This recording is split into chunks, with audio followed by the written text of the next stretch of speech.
이 월남전에 참전했던 어느 그 용사로부터 재미있는 무용담을 들었습니다. 그런데 그 중에 한 그 무용담 중에서 서로 총격전이 이 공산군과 이 올매군과 총격전이 벌어졌는데 너무 거리가 가까웠다는 거죠. 그래서 이 수류탄을 던져서 떨어질 만큼은 안 되고 아주 가까운 거리에서 서로 간에 갑자기 만나서 총만 쏴대고 있었다는 거예요. 그런데 그들에게는 유탄 발사기가 있었다고요. 유탄 발사기는 뭐냐면 거기다 수류탄을 딱 넣어서 쏘면 쿵 가서 멀리 떨어지는 거죠. 그게 이제 유탄 발사기가 아주 효과를 볼 수 있는 거리였다는 거죠. 너무나도 급박하니까 서로 간에 급박하니까 저쪽도 그런 게 있고 이쪽도 그런 게 있는데 아무도 그걸 못 쏘는 거야. 다 생각을 못 하는 것이죠.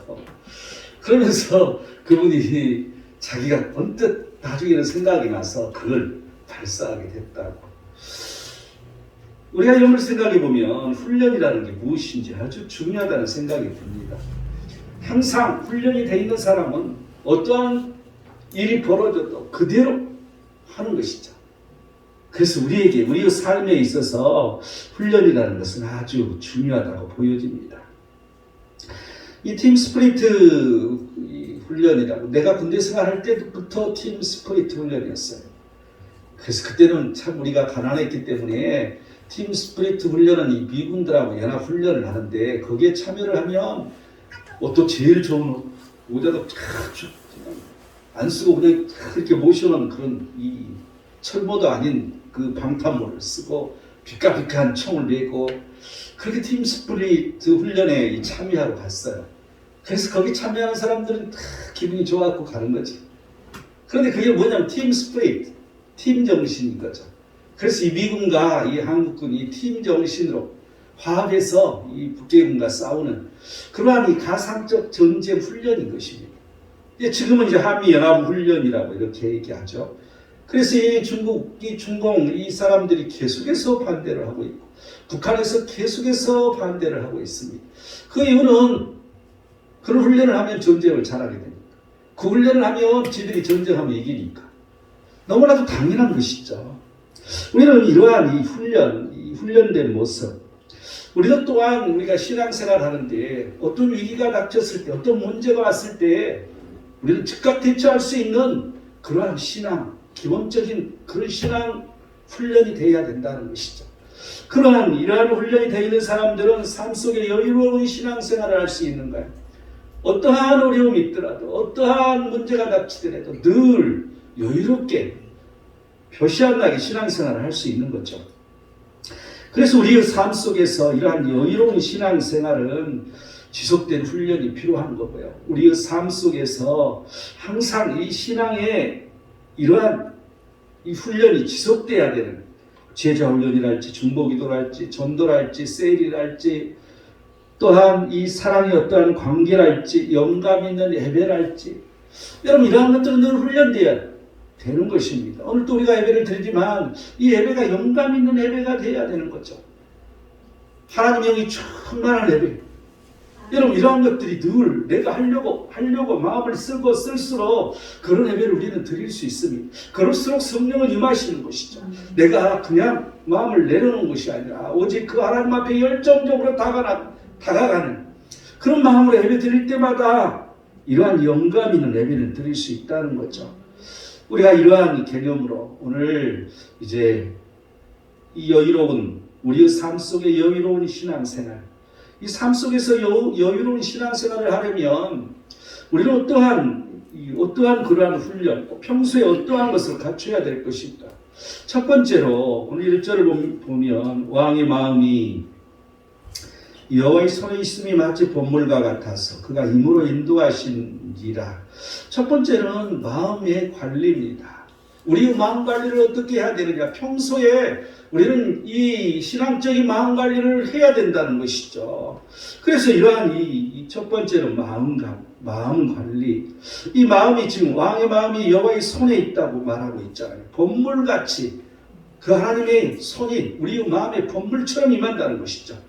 이 하나님 앞에 우리의 마음이 있는데, 그렇다면 우리의 마음이 하나님의 손에 있다고 이렇게 생각하고 있다면 어떤 마음으로 우리는 우리의 마음 관리를 해야 되는 것일까? 오늘 이 세 가지를 우리가 생각할 수가 있는데요. 이 본문을 보면서 2절 하반절을 보면 모두 정직하여도 여호와는 마음을 감찰하시느니라. 우리는 정직하다고 말하지만 하나님은 늘 우리의 마음을 감찰하고 계시다는 거죠. 첫 번째는 이 하나님 앞에서 정직이라는 것이니, 나만 정직하다고 하면 안 된다는 거죠. 하나님께서 정직하다고 보셔야 된다는 것이니 우리는 고민할 필요가 없습니다. 결정은 너무나도 쉬운 거죠. 오직 하나님의 뜻대로 우리는 결정하면 너무나도 우리의 마음 관리하기가 너무 좋다는 거죠. 왜 하나님 앞에 우리는 정직해야 되는 것일까? 요한계시록 2장 23절은 이렇게 말합니다. 모든 교회가 나는 사람의 뜻과 마음을 살피는 자인 줄을 알지라. 모든 교회가 알으라는 거죠. 모든 교회는 모든 성도들을 말해주고 있습니다. 하나님께서 모든 성도들, 모든 교회에 그 뜻과 마음을 살피고 계시기 때문에 우리는 그래서 하나님 앞에 정직할 수밖에 없다는 것이죠. 사무엘상 16장 7절 말씀은 우리 잘 아는 말씀이, 사람은 외모를 예물을 보거니와 나 여호와는 중심을 보느니라. 항상 하나님은 중심을 보신다는 거죠. 우리의 속에 들어있는 것을 보고 계셔. 우리의 마음이 삐뚤어지면 그거 다 노출된다는 사실입니다. 또한 잠언 24장 12절을 보면 마음을 저울질하는 이가 어찌 통찰하지 못하시겠으며, 하나님은 우리의 마음을 저울질한다는 거. 이게 옳은가 틀린가 저울에다 올려놓고 이렇게 보신다는 것이죠. 그렇기 때문에 우리는 하나님 앞에 정직해야 된다는 것입니다. 잠언 15장 8절은 정직한 자의 기도는 그가 기뻐하신다. 여러분, 우리는 늘 기도 응답받기를 원합니다. 그런데 정직해야 그 기도의 응답이 쉬워진다는 것을 우리는 깨달을 수가 있습니다. 이제 이 하나님의 손에 우리의 마음이 있다면 우리의 마음 관리를 어떻게 해야 될 것인가? 이게 두 번째. 첫 번째는 하나님 앞에 정직이었죠. 이제 두 번째는 4절 전반절 말씀을 보면 눈이 높은 것과 마음이 교만한 것, 그리고 저 뒤로 가면 다 죄인이라. 두 번째는 우리의 마음 관리, 두 번째는 낮은 마음이라는 거죠. 항상 내가 내 자신이 낮은 마음을 가져야 된다는 거예요. 왜 낮아져야 되는 것인가? 왜 낮아져야 되는 것인가? 시편 4절은 하나님이 감찰하지 않으신다고 말하는 사람, 하나님이 없다고 하는 것, 이런 건 교만이라고 말하는데 그게 악이라고 지금 하나님께서 말씀하신 것을 우리는 알 수가 있습니다. 항상 하나님이 안 계신 것처럼 사는 것은 이건 교만이라는 것이죠. 그래서 우리는 낮아질 때 그렇지 않다는 것이죠. 또한 잠언 8장 13절을 보면 여호와를 경외하는 것은 악을 미워하는 것이라. 나는 교만과 거만과 악한 행실과 폐역한 입을 미워하느니라고 말합니다. 교만하는 거, 거만하는 거, 이건 하나님이 미워하시기 때문에 우리는 늘 낮춰야 된다는 것이죠. 이사야서 2장 11절은 그날에 눈이 높은 자가 낮아지며 교만한 자가 굴복되고 여호와께서 홀로 높임을 받으시리로다. 눈이 높은 자가 낮아지기 때문에 항상 우리는 그 하나님 앞에서 낮아지는 게 있어야 된다는 것입니다. 베드로전서 5장 5절은 젊은 자들에게 말합니다. 장로들에게 순종하고 다 서로 겸손으로 허리를 동이라. 하나님은 교만한 자를 대적하시되 겸손한 자들에게 은혜를 주시느니라. 하나님은 교만한 자를 대적하신다는 것이죠. 그래서 여기서 이 장로라는 것은 목사를 얘기하고 있어요. 지금의 장로가 아니에요. 목사예요. 그래서 이 하나님 말씀을 대언하는 이 목사에게 순종하라고. 여러분, 이 하나님 말씀을 선포하는 그 말씀에 순종하라는 말입니다. 이 목사를 통해서 하나님 말씀을 선포하면 그 말씀에 모두 순종할 수 있어야 된다는 것입니다. 또한 서로 간에 서로 겸손으로 허리를 동이라고. 서로 겸손해야 된다는 거죠. 서로 잘났거나 서로 잘난치 않은 이러한 모습들은 아니라는 것입니다.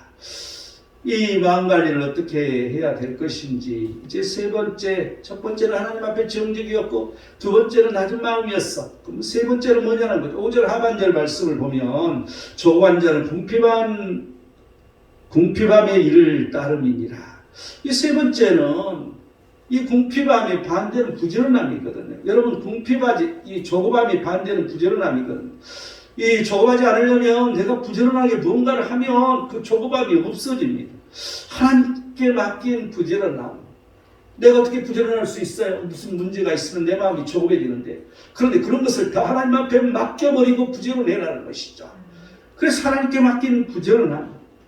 이러한 부지런할 때 우리의 조급함이 사라지고 우리의 마음이 늘 여유로운 마음으로 나도 모르는 사이에 바뀔 수 있다는 것이죠. 이 부지런한 자의 마음은 풍족이 있다고 잠언 13장 4절은 말해주고 있습니다. 항상 부지런할 때, 그 마음이 부지런할 때 풍족함이 있어. 이 조급한 마음은 그렇다면 어떤 마음인 것인가? 욥기 21장 4절을 보면 원망의 마음이 조급한 마음으로 바뀐다고 말합니다. 또한 욥기 20장 22절을 보면 조급한 마음이 초조한 마음으로 바뀐다고 합니다. 여러분, 이 조급이라는 것은 초조하게 만들고 또한 원망의 마음에서 또 시작된다는 것을 우리는 깨달을 수가 있습니다. 이런 마음이 조급할 때 우리의 결과는 어떻다고요? 궁핍함이 이른다고 했잖아요. 또한 잠언 29장 20절을 보면 말이 조급해져서 미련한 자보다 못하게 된다. 이런 마음이 조급하면 말 자체도 조급하게 된다는 거죠. 그러다 보면 실수를 많이 하게 되는 거고 미련한 자가 하는 것보다도 못한 일을 할 수밖에 없다는 것을 말해주고 있습니다. 이 마음관리는 하나님께 정직이라고 했습니다. 낮은 마음이라고 했습니다. 하나님께 맡긴 부지런함에 초점을 맞춰야 된다는 것을 지금 말했습니다. 결론적으로 이 효과적 마음관리는 어떻게 해야 되는 것입니까? 그렇다면 이러한 마음관리를 해야 되는데 이게 효과적으로 하려면 어떻게 해야 할 것인가? 에베소 4장 22절 24절을 보면 너희는 유혹의 욕심을 따라 썩어져가는 구습을 따르는 옛사람을 벗어버리라고 말합니다. 여러분, 이 첫 번째는 항상 옛것을 버리라는 거죠. 나의 옛 습관을 버리라는 거죠. 내가 그동안 해왔던 그 모든 것, 잘못된 것을 다 컨트롤해서 버리라는 것이죠. 그러한 것들이 있을 때는 새로운 것이 내 안에 들어올 수가 없습니다. 항상 새로운 것들이 튕겨가게 될 수밖에 없는 것이죠. 그래서 이 과거의 잘못된 마음, 과거의 습관을 버리라는 것이죠. 또한 이제 23절 에베소 4장 23절 계속 보면 오직 너희의 심령이 새롭게 되라고 말합니다. 이제 과거 잘못된 습관이 없애버렸으면 그 안에 내 마음을 새롭게 함으로 말미암아 또한 새 사람을 입으라고 말해주고 있어. 새 사람을 거기다 집어넣어야 되는 것이죠. 여러분, 이러할 때 우리의 이러한 마음관리는 효과적으로 될 수 있다는 거죠. 항상 심령이 새롭게 되는 것, 항상 내가 새 사람이 되는 것, 항상 내가 이 것을 버리는 것. 여러분, 이러한 것들이 있을 때 우리는 효율적으로, 효과적으로 우리 마음관리를 잘할 수 있다는 것을 여러분 기억하시기 바랍니다. 이 삶 속에 여유로운 신앙생활, 하려면 우리는 어떻게 해야 할 것인가? 두 번째, 우리가 2절을 볼까요? 사람의 행위가 자기 보기에는 모두 정직하여도. 두 번째는 행위관리, 행동관리인 거죠. 첫 번째는 우리가 마음을 컨트롤하는 마음관리라면 두 번째는 우리 행위관리를 어떻게 해야 할 것인가? 왜 성도는 행위관리를 해야 하는가? 오늘 1절 하반절을 보면 그가 임으로 인도하시느니라. 이 하나님께서 임의로 우리를 인도하시기 때문에 또한 오늘 보니까 나홀로 정직이잖아요. 자기가 생각할 때 정직한 거야. 여러분, 이 나홀로 정직, 나홀로 잘났기 때문에 우리는 행위관리를 하지 않을 수가 없다는 것이죠. 또한 이 잠언 20장 24절을 보면 사람의 걸음은 여호와로 말미암나니 사람이 어찌 자기 길을 알 수 있으랴. 자기 길을 모르기 때문에 사람의 걸음은 하나님께 달려있기 때문에 우리는 그렇기 때문에 우리는 우리의 행동관리를 해야 된다는 것이죠. 하나님이 뭐라고 하실지 모르기 때문에. 잠언 16장 25절은 어떤 길은 사람이 보기에 바르나 필경은 사망의 길이니라. 사람이 생각할 때는, 사람이 볼 때는 이게 바른 길이야. 한데 사망의 길이 있다는 것입니다. 그래서 우리는 우리의 행동관리를 반드시 해야 된다는 것이죠. 이러한 이 행동관리, 그렇다면 이 성도는 어떻게 행동관리를 해야 되는 것일까? 이 네 가지를 우리가 볼 수 있는데요. 이 첫 번째는 이 자신이 외식하고 있는지 항상 돌아봐야 되는 것이죠. 자신이 내가 외식하고 있는지, 항상 내 행동이 잘못되고 있는지. 지금 오늘 이 본문에 그렇잖아요. 자기는 정직하다고 생각하는 것이죠. 하나님 보시기에는 정직하지 않는데 자기 혼자 정직하다고 생각하는 거야. 여러분이 자기 껍질만 위장하고 있는 거죠. 외식이라고 말해볼 수 있는 거죠. 어떻게 외식하는지 우리는 돌아볼 것이고, 우리를 돌아봐야 되는데, 어떻게 우리는 돌아봐야 할 것인가, 내가 외식하고 있는지를. 잠언 30장 12절은 스스로 깨끗하다 하는데 더러운 것을 씻지 않는 물이라고 말합니다. 스스로 깨끗하다고 늘 말해. 그리고 누구한테나 드러내. 그런데 더러운 죄를 씻지 않고 있다는 것이죠. 여러분, 이단이 여기에 속하는 것이죠. 또 말씀 없이 나보다 똑똑한 사람, 항상 말씀하고는 상관없이 세상의 논리로 똑똑해서 말하는 사람들이 있잖아요. 그런데 꼭 만든 것 같아. 그런데 말씀으로 비춰보면 아니라는 것이죠. 또한 누가복음 16장 15절을 보면, 너희는 사람 앞에서 스스로 옳다 하는 자들이나 너희 마음을 하나님께서 아시나니 사람 중에 높임을 받는 그것은 하나님 앞에 미움을 받는 것이니라. 스스로 옳다고 하는 사람, 스스로 잘난 체 하는 사람, 스스로 그냥 자기와 위에 있는 사람, 이런 사람은 하나님의 미움을 받는다는 것이죠. 또한 이 갈라디아서 6장 3절을 보면, 만일 누가 아무것도 되지 못하고 된 줄로 생각하면 스스로 속임이라. 된 일이 없는데 되었다고 생각하지 말라는 거죠. 쉽게 말하면 그냥 하다가 됐다고 멈추는 사람, 하는 도중에 중단하는 사람을 말하는 것이죠. 여러분, 이러한 것들이 외식하는 사람이라는 거예요. 늘 돌이켜봐야 된다는 거죠. 내 자신을 외식하지 않는 사람인지를 봐야 된다는 거죠. 이 성도의 행동관리, 첫 번째는 자신이 외식하고 있는지 항상 돌이켜보라고 했잖아요. 그런데 이제 그 네 가지 중 이제 두 번째, 3절을 보면, 공의와 정의를 행하는 것은 제사 드리는 것보다 여호와께서 기쁘게 여기시느니라. 공의와 정의를 하나님께서 기쁘시게 여긴다는 거죠. 그래서 우리는 습관적으로 공의와 정의를 늘 생각해야 돼요. 습관적으로 공의의 행동인가, 습관적으로 내가 정의의 행동인가를 판가름을 내 스스로 해라는 것이죠. 그렇다면 어떻게 공의와 정의를 관리할 수 있는 것입니다. 여러분, 공의라고 말하는데 내 마음대로 안 돼요. 정의라고 말하는데 내 뜻대로 안 되잖아요. 그러면 어떻게 우리는 그러한 관리를 해야 될 거 아닌가? 야고보서 1장 22절은 너희는 말씀을 행하는 자가 되고 듣기만 하여 자신을 속이는 자가 되지 말라고 말합니다. 여러분, 말씀을 행하는 것을 습관화하면 항상 우리는 이런 일이 자주 올 수 있습니다. 항상 말씀으로 사고하고 말씀으로 생각하는 이 습관이 들려야 돼요. 우리 어떤 행동을 하든지 말씀으로 이게 맞냐 틀리냐를 늘 내가 생각하는 습관이 있어야 돼요. 그럴 때는 항상 우리는 우리의 행동에 컨트롤할 수 있는 일이 생기는 것이죠. 또한 호세아서 6장 6절을 보면, 하나님을 아는 것을 원한다. 제사보다 인애를 원하고 하나님 아는 것을 원한다. 항상 하나님 아는 것에 습관화되어야 돼요. 여러분, 우리가 살면서 내가 이렇게 해야 될까? 저렇게 해야 될까? 여러분, 하나님은 이때 뭐라고 하셨지? 하나님은 이런 때에 어떻게 말씀하시지? 이런 것들을 이 말씀을 통해서 늘 생각해보는 습관화가 되어야 된다는 것입니다. 이 성도는 어떻게 행동관리를 해야 할까? 이제 외식을 돌이켜라고 그랬죠. 습관적 공의와 정의를 가져라고 그랬죠. 이 네 가지 중 세 번째, 이제 4절 하반절을 보면, 의인이 형통하는 것은 다 죄이니라. 악인이 형통하는 것은 다 죄이니라. 항상 습관적으로 악이다 하고 싶으면 거부해야 돼요. 여러분, 돈을 많이 벌 수 있는 일인데 이게 악이야, 그럼 무조건 거부해야 돼요. 항상 이런 거기에 빨려들면 결국은 내가 악에 빨려들고 결국은 내가 가지고 있는 걸 다 잃을 수밖에 없는 이런 일이 나중에는 생긴다는 거죠.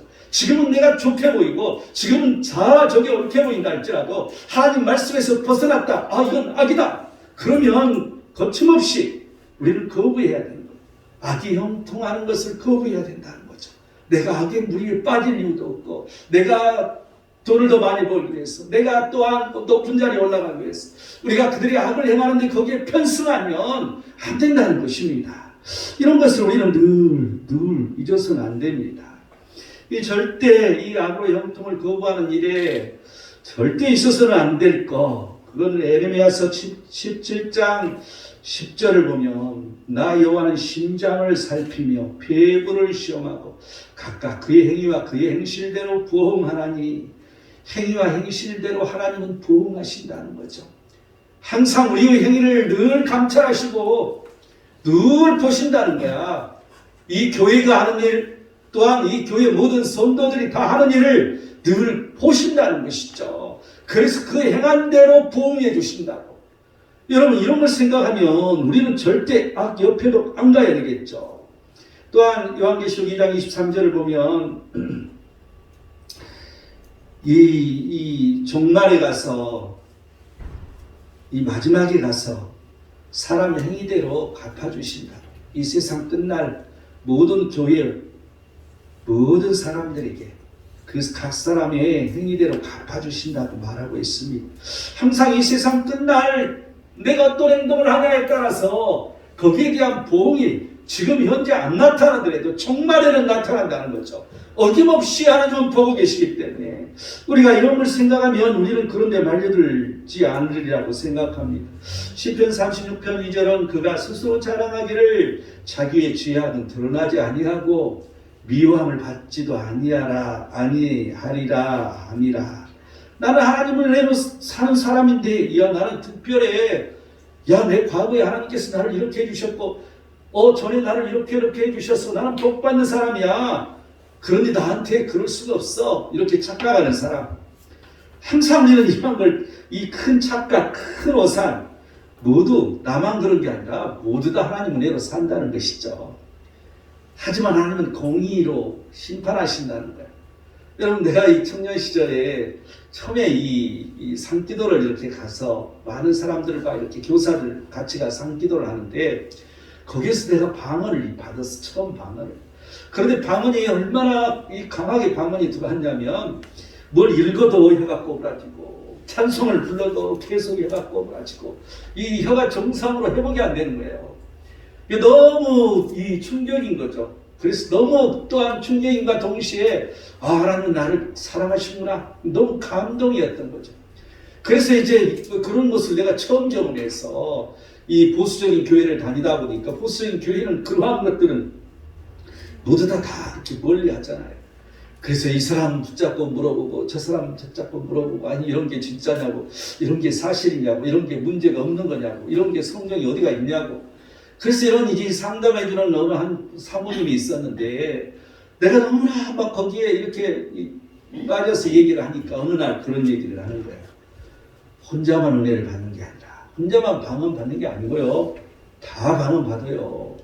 그거 아무것도 아니에요. 너무 크게 생각하지 마세요. 그렇게 얘기하는 거야. 그런데 사실 좀 그렇더라고. 그래도 나는 내 딴에는 처음 은사 받아서 그냥 막 하늘이 날아갈 것 같고 뭔가 그냥 하나님이 내게 다 주실 것 같고 그런데 그냥 그렇게 말하니까 사실 그렇잖아요. 틀린 말이 아니잖아. 모두 다 은혜 받는 거야. 모두 다 똑같이 방언 받는 거야. 모두 다 하나님께서 주실 거 주시는 거야. 나한테만 주는 게 아니라는 것이죠. 이처럼 우리의 삶에 내가 형통하고 내가 복이 있는 것은 나한테만 주는 게 아니라는 거야. 나한테만 해당된 게 아니라는 것이죠. 우리 모두에게 해당되는 것이라는 것입니다. 그 하나님은 오직 공의대로 가신다는 거죠. 자신이 선포한 말씀, 이 말씀은 반드시 지킨다는 거야. 그게 공의인 거죠. 우리가 하나님의 의에서 벗어나면 우리도 어김없이 하나님의 심판을 받을 수밖에 없는 우리는 그러한 자로 하나님 앞에 서 있기 때문에 우리는 늘 그 하나님 앞에 늘 나아가는 그런 모습이 있어야 되는 거죠. 그래서 항상 악이라는 것을 멀리 해야 된다는 것입니다. 이 잠언 28장 22절은 악한 눈이 있는 자는 재물 얻기에만 급하고 빈궁이 자기에게로 임할 줄을 알지 못하느니라. 이 재물 얻기에만 급하면 빈궁이 자기에게 오는지도 모른다는 것이죠. 여러분 그래서 항상 우리는 악한 눈을 멀리해야 돼. 여러분 재물을 얻지 말라는 얘기가 아니라 악한 눈으로 재물을 얻었을 때 그런 일이 있다는 것이죠. 그래서 우리는 늘 선함으로 내가 손해본다 할지라도 선함을 지키면요 반드시 하나님께서 나와 함께 하시는 거죠. 여러분 요즘 세상의 윤리도 그렇잖아요. 이런 대기업들이 기업들이 뭔가 자기 물건이 잘못되면 전부 다 리콜을 해주잖아요. 그래서 한번 리콜하면 그 돈은 손해는 어마어마한 큰 돈이지만 그걸 각오하고 그런 윤리적인 모습을 보여주고 있습니다. 이처럼 우리는 하나님 앞에서 윤리가 있어야 돼. 하나님 앞에서 윤리는 악에서 멀어지고 하나님 앞에서 윤리는 선한 일을 행하는 것. 여러분 이게 하나님의 뜻이고 하나님의 뜻대로 하는 게 바로 기독교인의 윤리라는 이 사실을 여러분 기억을 해야 할 것입니다.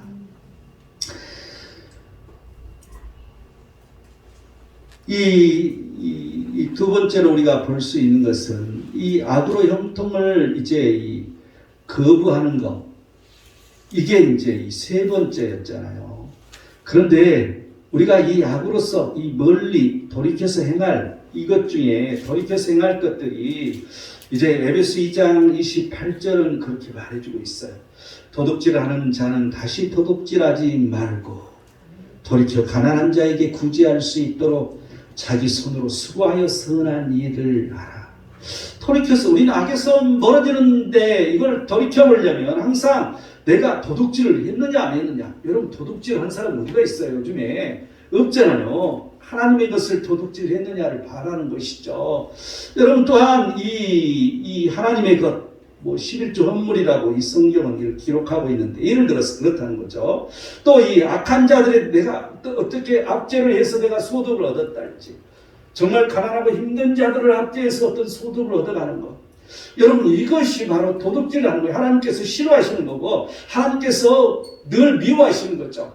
우리는 이러한 일을 했는지를 우리는 살펴봐야 된다는 거죠.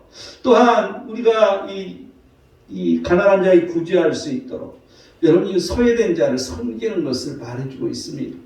지금 이 시대에 소외된 자들이 많이 있는 거죠.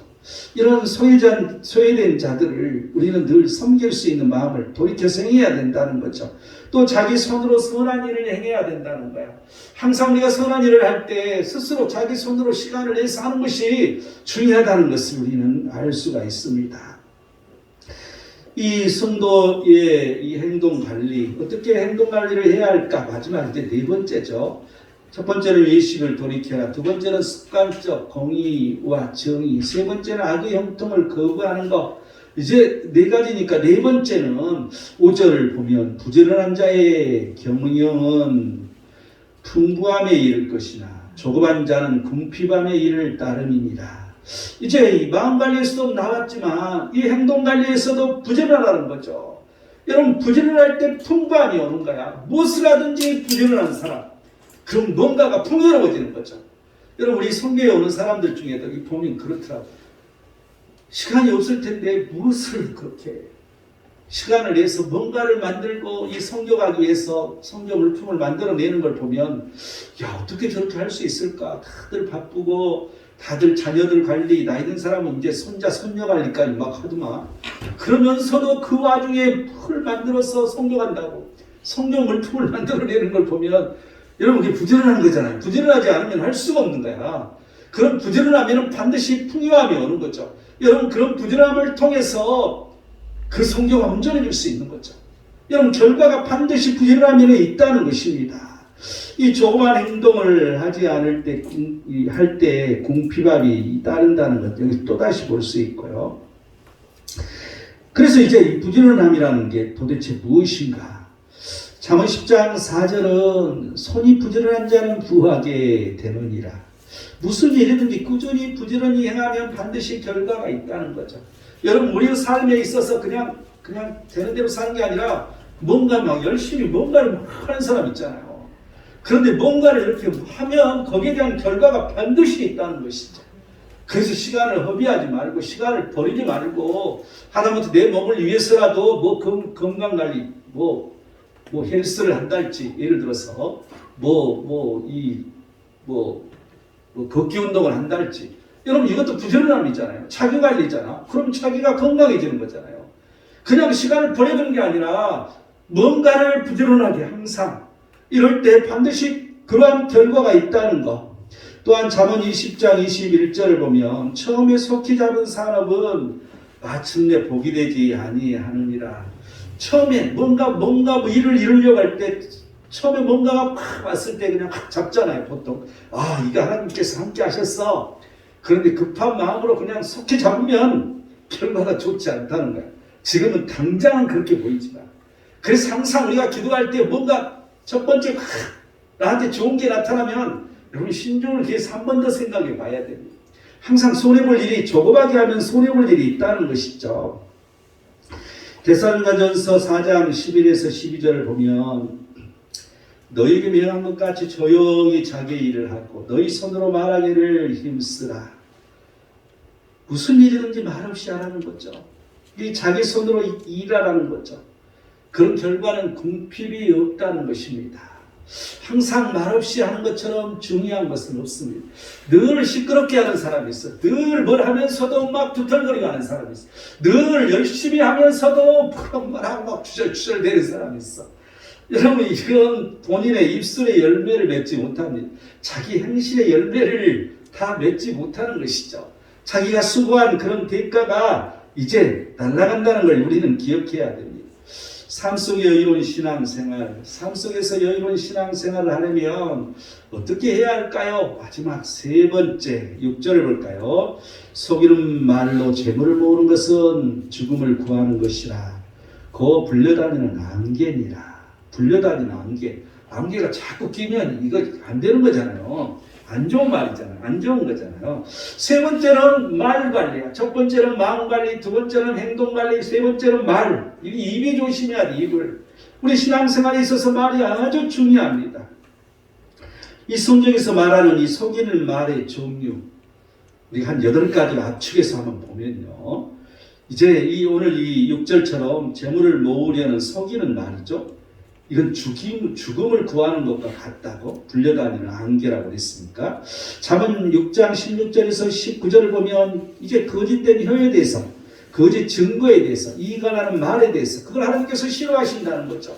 항상 거짓된 혀와 증거와 이익을 하는 말은 하나님께서 싫어하신다는 이 사실을 우리는 기억해야 됩니다.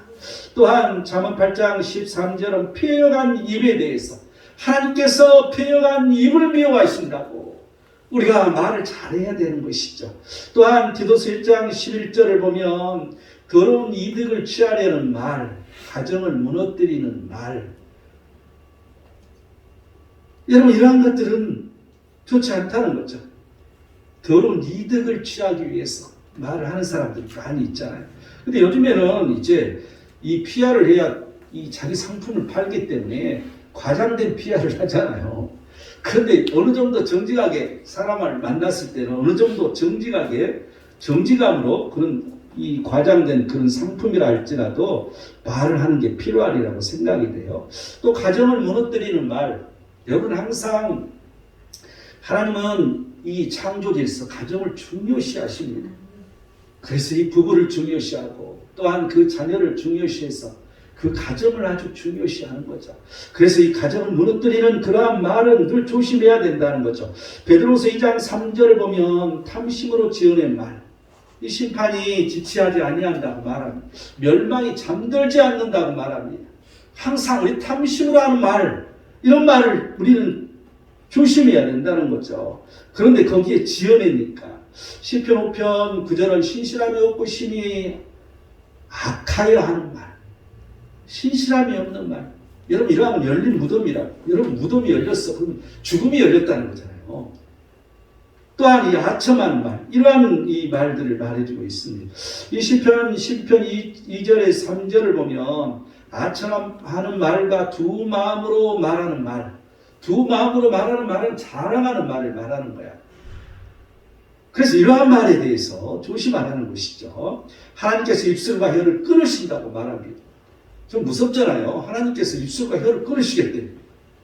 아니, 좀 자랑 좀 하면 안 되나? 너무 그냥 자랑할 수 있잖아요. 내 자식을 자랑할 수 있고 내 부모를 자랑할 수 있고 나를 자랑할 수 있는 거지만 과장된 포장으로 자랑하는 것, 자기를 드러내기 위해서 자랑하는, 이걸 말하고 있어요. 또 이제 시편 31편 18절을 보면 의인을 치는 거짓 입술, 그래서 이건 교만하고 안악한 말이라고 말해주고 있습니다. 항상 하나님께서 원하시는 사람, 하나님 일을 하는 사람, 이런 사람들을 계속 치는 사람들이 있어요. 습관처럼 그러는 사람이 있어. 이러한 것은 거짓 입술이라고 말합니다. 그래서 이제 말 못하는, 여러분 그런 일을 당한 사람이 어떻게 하겠어요?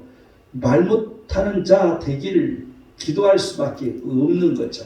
그래서 시편 31편 18절은 거짓 입술이 말 못하는 자 되게 하소서 이렇게 기도하는 거죠. 여러분 이 기도를 들어주셔 안 들어주셔? 반드시 들어주셔요. 이 거짓말하는 사람의 특징적 행동이 있는데요. 이 잠언 17장 4절을 보면 악한 혀가 하는 말에 귀를 기울이는 것, 악이 악을 부르는 거죠. 항상 거짓말하는 사람의 특징은 그 악한 혀가 하는 그런 말 거기에 모인다는 것입니다. 거기에 귀를 기울인다는 거죠. 우리는 이 성도들은 우리는 어떻게 혀를 컨트롤해야 할 것인가? 잠언 30장 8절을 보면 헛된 것과 거짓말을 멀리하게 해달라고 기도해야 된다는 것이죠. 우리가 항상 우리 자신 내 혀가 마음대로 안 되니까 늘 기도를 해라는 것이야. 여러분 참 중요한 말인 것 같아요. 또 에베소 4장 25절은 이웃과 더불어 참된 것을 말하라고 말합니다. 항상 참된 것을 말하는 것. 나만 그런 게 아니라 함께 모두. 또한 에베소 4장 29절은 더러운 말은 입 밖에 내지 말라. 또한 선한 말로 듣는 자에게 은혜를 끼치게 하라. 여러분 항상 사람들에게 은혜가 되는 말을 하는 것이 좋은 거야. 여러분 요즘에는 사람을 막 웃기고 재밌게 하는 말도 필요한 것이죠. 여러분 그러한 것도 아주 또 중요하다고 생각해요. 이런 것도 선한 말에 해당되겠죠. 또 듣는 자에게 은혜를 끼치는 말에 해당되겠죠. 그런데 더러운 말은 입 밖에도 내서는 안 된다는 것을 말해주고 있습니다. 결론을 맺겠습니다. 우리의 하루하루 생활 속에 우리는 신앙의 여유로움이 있어야 합니다. 여유로운 신앙이 있어야 되는 것이죠. 이 여유로운 신앙이 살아있어야 된다는 것입니다. 이 여유로운 신앙생활을 위해 우리는 항상 훈련되어져야 합니다. 말씀으로 우리의 마음을 단련시켜야 합니다. 그리스도의 말씀으로 우리 행동을 당금질해야 됩니다. 오직 말씀으로 우리 말을 가다듬어야 합니다. 이런 삶이 진정한 성도의 삶, 진정한 제자의 삶, 진정한 그리스도의 삶이 된다는 것입니다. 이 그리스도를 닮아가는 여유로운 신앙의 삶으로 하나님의 상급이 큰 모든 성도들이 되시기를 축원드립니다. 기도하겠습니다. 하나님은 사랑이셔서 또 말씀하시니 우리의 입이 선한 입이 되게 하시고 은혜로운 입이 되게 하시고 항상 하나님을 높이는 입이 되게 하시고 우리의 행함이 늘 악으로부터 거부하는 공의가 있는 행함이 될 수 있도록 하나님 축복하여 주시옵시고 아버지 진정으로 우리의 마음이 부지런한 마음, 우리의 마음이 낮은 마음, 우리의 마음이 늘 하나님의 뜻대로 행하는 정직함이 있는 그런 마음으로 하나님 우리를 보살펴 주시고 우리와 함께 하여 주시옵소서. 거룩하신 예수 그리스도의 이름으로 기도드립니다. 아멘.